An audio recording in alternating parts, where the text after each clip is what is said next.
Hello students, last class में हमने history of organic chemistry देखी थी कि ऑर्गेनिक आया कहाँ से है और जब तक वो पूरी तरीके से डेवलप नहीं हुआ था तब तक उसके बारे में क्या क्या बातें हो रही थी।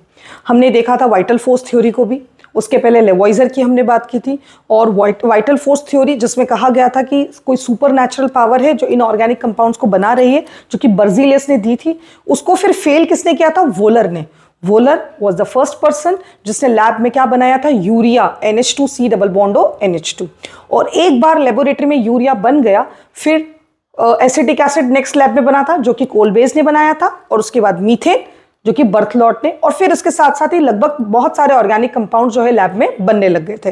तो वहां से हम एक डेफिनेशन पर आए थे कि organic chemistry is the chemistry which deals with compounds containing carbon, hydrogen and derivatives. और मैंने आपको ऐसी बातों बातों में बताया था कि डेरिवेटिव्स मतलब होता है अल्कोहल्स, एसिड्स, अमीन्स, ये सारे ग्रुप भी इंक्लूड हो गए थे।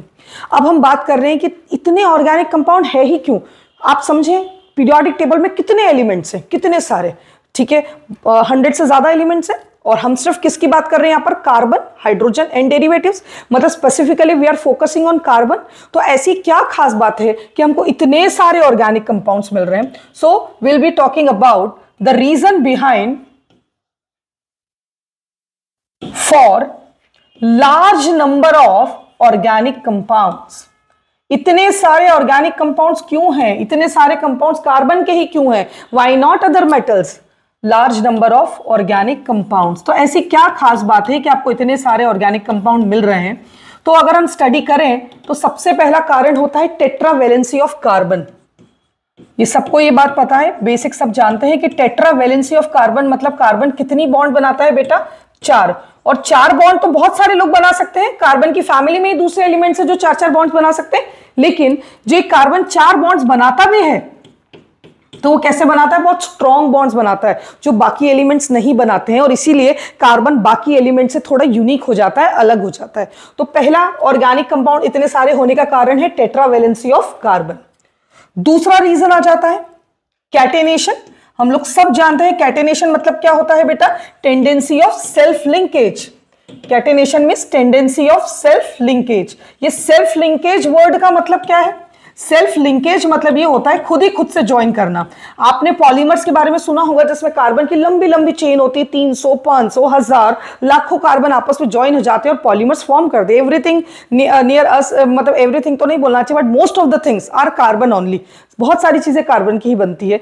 क्यों बनती है? क्योंकि कार्बन में क्या टेंडेंसी और सेल्फ लिंकेज भी बहुत ज्यादा है, खुद से अटैच होने की टेंडेंसी। इलेक्ट्रोनेगेटिव एलिमेंट्स के बारे में हम जानते हैं, ऑक्सीजन ऑक्सीजन, नाइट्रोजन नाइट्रोजन, इनकी बॉन्ड्स क्या होती है? वीक बॉन्ड होती है। जब वो खुद से बॉन्ड बनाते हैं तो वो उतने स्ट्रांग नहीं होते, लेकिन कार्बन इलेक्ट्रोनेगेटिव भी नहीं है, इस कारण से इसकी जो बॉन्ड्स बनती है वो कैसी बनती है? स्ट्रांग बनती है। तो कैटेनेशन मतलब होता है टेंडेंसी ऑफ सेल्फ लिंकेज, खुद ही से ज्वाइन करने की टेंडेंसी, जो कार्बन को बाकी एलिमेंट से अलग बनाता है। बाकी लोगों में भी ये टेंडेंसी होती है। सिलिकॉन कार्बन फैमिली को जो बिलोंग करता है, जिसके सिलिकेट्स बनते हैं, उसमें भी ये टेंडेंसी होती है, पर उस हद तक नहीं होती है जिस हद तक में किसके साथ होती है? कार्बन के पास। कार्बन के पास सबसे ज्यादा टेंडेंसी ऑफ सेल्फ लिंकेज होती है। अदर एलिमेंट्स शो कर सकते हैं इस प्रॉपर्टी को, but not to the extent of carbon. तो दूसरा कारण क्या हो गया हमारे पास यहां पर?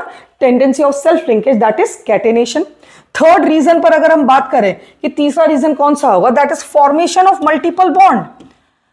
कार्बन ऐसा एलिमेंट है जो मल्टीपल बॉन्ड बनाता भी है और स्ट्रांगली बनाता है। डबल बॉन्ड, ट्रिपल बॉन्ड दूसरे एलिमेंट्स के साथ, C डबल बॉन्ड हो, C ट्रिपल बॉन्ड, ये सब क्या है? कार्बन की टेंडेंसी है ट्रिपल बॉन्ड, डबल बॉन्ड बनाने की, और वो भी बहुत स्ट्रांग बॉन्ड्स बनते हैं यहाँ पे इन एलिमेंट्स के साथ। तो ये भी कार्बन को दूसरे एलिमेंट से क्या करता है? अलग करता है। चौथी रीजन आ गया, fourth reason is isomerism. Fourth reason is what बेटा? आइसोमरिज्म। आइसोमरिज्म मतलब सेम मॉलिक्यूलर फॉर्मूले से क्या बनाना बेटा? Different structures. Same molecular formula, molecular formula या जनरल फॉर्मूला आप लोग समझते हैं। नंबर ऑफ एलिमेंट्स जो हैं इसमें वो क्या है? सेम। जैसे मान लीजिए मैंने लिया C4H10, एक एग्जांपल लिया आपके सामने। तो व्हाट डज आइसोमरिज्म मींस? इसी C4H10 के 2 स्ट्रक्चर देखने को मिलते हैं हमको। देखो जरा ध्यान से, दिख रहे हैं? हम नाम पे नहीं जाते हैं अभी क्योंकि हमने लिखना सीखा ही नहीं है, गलत बात हो जाएगी नाम लिख देंगे इसका तो। पर अगर देखें तो कार्बन की 4 बॉन्ड्स, 4 कार्बन, 3, 3, 6, 7, 8, 9, 10, कितने कार्बन हो गए इसमें? मतलब कितने एलिमेंट्स हो गए इसमें? 4 कार्बन और 10 हाइड्रोजन। और इसी C4H10 का एक और स्ट्रक्चर हम ड्रॉ कर सकते हैं, देखो इसमें भी 4 कार्बन है और 10 हाइड्रोजन है, दोनों का मॉलिक्यूलर फॉर्मूला क्या है, सेम, लेकिन स्ट्रक्चरली क्या है, डिफरेंट। और इसी अलग स्ट्रक्चर शो करने की टेंडेंसी को ही हम क्या बोलते हैं, आइसोमरिज्म। तो अगर आपसे पूछे एग्जाम में कि व्हाट इज द रीजन इतने सारे ऑर्गेनिक कंपाउंड्स होते हैं, that is the special characteristic of carbon, tetravalency of carbon, catenation, tendency of self linkage, formation of multiple bonds and isomerism. ये 4 इंपॉर्टेंट ऐसे कैरेक्टरिस्टिक है जो कार्बन में ही अच्छे से देखने को मिलते हैं, और यही कारण है कि हमको क्या देखने को मिलते हैं, कार्बन के इतने सारे कंपाउंड्स। तो ये रीजन हो गया हमारा कि व्हाट इज द रीजन कि ऑर्गेनिक कंपाउंड्स इतने सारे हैं। अब हम बात करते हैं थोड़ा सा इसी को आगे बढ़ाते हुए थ्योरी को, हाइब्रिडाइजेशन ऑफ ऑर्गेनिक कंपाउंड्स। ठीक है भाई, चलिए हमने मान लिया कि ऑर्गेनिक कंपाउंड्स बहुत सारे होते हैं और कार्बन का ही सबसे ज्यादा रोल होता है। तो अब बात करते हैं हाइब्रिडाइजेशन की, कि कैसे कैसे कार्बन के कौन कौन से हाइब्रिडाइजेशन होते हैं। तो अगर मेनली ऑर्गेनिक कंपाउंड्स की बात करें तो हम 3 इंपॉर्टेंट ऑर्गेनिक कंपाउंड को यहां पर डिस्कस कर रहे हैं। उनमें सबसे पहला होता है अल्केन्स, जिसमें सभी कार्बन की कैसी बॉन्ड्स होती है, सारी की सारी बॉन्ड सिंगल बॉन्ड, इनको क्या बोलते हैं बेटा हम, अल्केन्स। सबको आइडिया होगा ये अल्केन्स है, ठीक है। फिर जब carbon C double bond C form करता है, देखो कार्बन 4 बॉन्ड बनाता है, अगर इस कार्बन ने 2 बॉन्ड एक ही कार्बन से बना लिए तो उसके पास कितनी वैलेंसी खाली है, 2। और ऐसे स्ट्रक्चर को जिसमें एक डबल बॉन्ड होती है उसको हम क्या बोलते हैं बेटा, अल्कीन्स। जिसमें C डबल बॉन्ड C होगी उसको क्या बोलेंगे हम, अल्कीन। और एक और स्ट्रक्चर होता है C ट्रिपल बॉन्ड C। अब देखो इस कार्बन को, ये कितनी बॉन्ड बना सकता है बेटा, 4। 3 तो उसने यहां बना रखी है और एक बॉन्ड वो वैलेंसी है हमारे पास खाली है, कोई दूसरा एलिमेंट यहां पे लग सकता है। और ऐसे कंपाउंड्स को हम क्या बोलते हैं बेटा, अल्काइंस। ठीक, अगर मैं इन तीनों के जनरल फॉर्मूले की बात करूं, अल्कीन का जनरल फॉर्मूला, अल्काइन का और अल्केन्स का, तो अल्केन्स का जनरल फॉर्मूला क्या होता है बेटा, CnH2n+2। सुना होगा सबने, जितने कार्बन है उसके हिसाब से H2n+2 उसमें क्या होंगे, हाइड्रोजन। अल्कीन का जनरल फॉर्मूला क्या होता है बेटा, CnH2n। और अल्काइंस का क्या होता है बेटा, CnH2n-2। ये तो क्या हो गया इनका जनरल फॉर्मूला। अब हम अगली बात करते हैं इनका हाइब्रिडाइजेशन, हाइब्रिडाइजेशन ऑफ कार्बन। अब ध्यान से देखो जरा, पहली बॉन्ड सिग्मा बॉन्ड है और बाकी चारों भी सिग्मा ही है, तो ऐसे केस में कार्बन का हाइब्रिडाइजेशन कितना होता है बेटा, sp3। ठीक, यहां पर पहली बॉन्ड सिग्मा है, लेकिन जब उसी एटम से दूसरी बॉन्ड बनती है तो वो क्या हो जाती है, पाई। और इस केस में कार्बन जिस पर डबल बॉन्ड लगा है उसका हाइब्रिडाइजेशन क्या हो जाता है बेटा, sp2। हाइब्रिडाइजेशन कैसे देखते हैं, केमिकल बॉन्डिंग में भी आप सीख सकते हैं। और अगर नॉर्मली मुझसे पूछेंगे तो मैं तो सिंपल बच्चों को बोलती हूं, बेटा कार्बन ने 3 एटम से बॉन्ड बनाई है। कितने एटम से, 3, एक इस कार्बन से और ये 2 वैलेंसी। तो कार्बन किससे, 3 एटम से बॉन्ड बनी है, तो पहली बॉन्ड किस में जाएगी, S में, बाकी दोनों किस में आ गई, P में। तो इसका हाइब्रिडाइजेशन क्या हो गया, sp2, 2 P में। सिमिलरली अल्काइंस की बात करें तो उसमें इस कार्बन ने कितने एटम से बॉन्ड बनाई है, 2। एक तो इस कार्बन से बनाई है और एक उसकी वैलेंसी क्या है, खाली, 2 ही बॉन्ड बनी है। एक बॉन्ड पहली तो हमेशा S में ही जाती है, बाकी बची किस में चली जाती है, P में। तो 2 में से अगर एक S में चली गई तो P में कितनी आ गई, 1। तो इसका हाइब्रिडाइजेशन कितना हो गया, sp। क्लियर ये वाली बात। और ये जो कार्बन जिस पे ट्रिपल बॉन्ड लगा इसका हाइब्रिडाइजेशन क्या है, sp। ये कार्बन जिस पे डबल बॉन्ड बना है उसका हाइब्रिडाइजेशन क्या है, sp2। और ये कार्बन जो कि सिंगल बॉन्ड है सारी की सारी, इसका हाइब्रिडाइजेशन कितना होता है, sp3। ये हमने किसकी बात कर ली, हाइब्रिडाइजेशन की। नेक्स्ट इंपॉर्टेंट पॉइंट आ जाता है percentage S character. Percentage S character, ये भी थोड़ा आपको आइडिया होगा। परसेंटेज एस कैरेक्टर अगर बात करें तो हाइब्रिडाइजेशन अगर sp3 है तो परसेंटेज एस कैरेक्टर कितना होता है, 25%। बहुत सिंपल है, चारों बॉन्ड 3 और 3 + 1 4, तो 4 में 100 को डिवाइड करेंगे तो हर एक में कितना आएगा, 25%।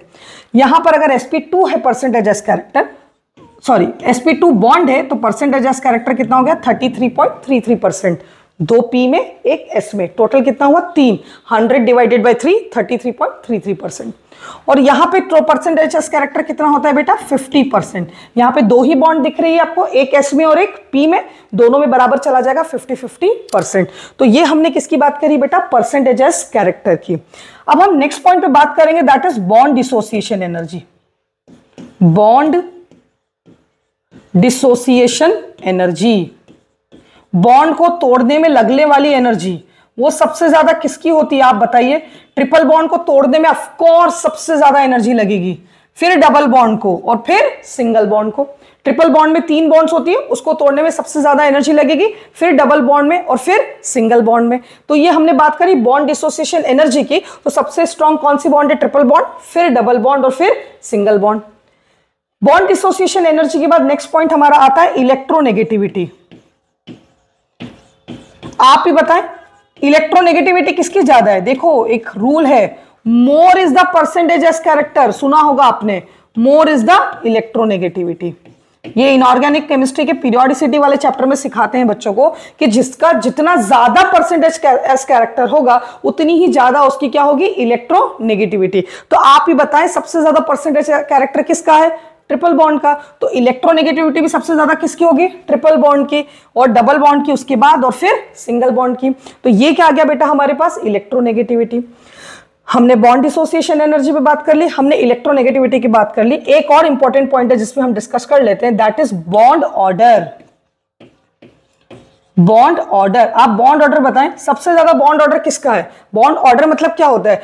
एटम्स के बीच की बॉन्ड। यहां पे बॉन्ड ऑर्डर इसका कितना है? अल्केन्स का 1, अल्कीन्स का बॉन्ड ऑर्डर कितना है? 2, 2 बॉन्ड है। अल्काइंस का बॉन्ड ऑर्डर कितना है? 3 बॉन्ड है।